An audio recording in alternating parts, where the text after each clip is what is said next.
Sementara itu, pemerintah menyebut bencana kabut asap belum memenuhi syarat untuk ditetapkan sebagai bencana nasional. Ya, warga pun mempertanyakan keseriusan pemerintah karena dampak kabut asap kian memprihatinkan.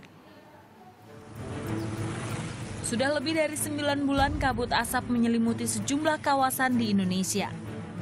Sebulan lebih anak-anak sekolah diliburkan, padahal ujian semester sudah di depan mata.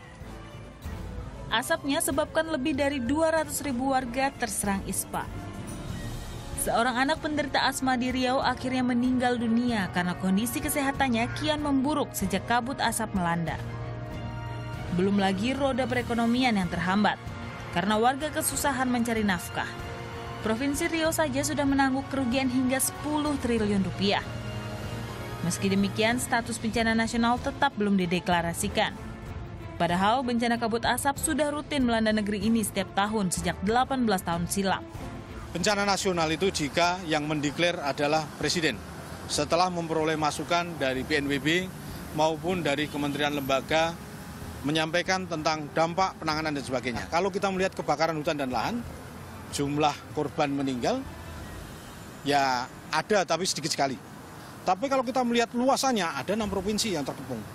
Nah, dalam hal ini yang penting adalah bagaimana keberfungsian pemerintah daerah. Bencana kabut asap belum pantas ditetapkan sebagai bencana nasional lantaran disebut belum memenuhi unsur jumlah korban serta kerugian harta benda dan kerusakan sarana dan prasarana.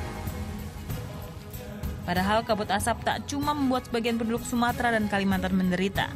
Warga Singapura termasuk pejabatnya sudah teriakan protes.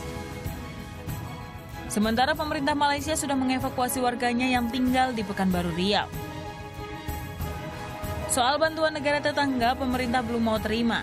Coba berupaya maksimal, pemerintah akhirnya gelontorkan lebih dari 385 miliar rupiah. Ribuan personel TNI dan Polri juga dikerahkan.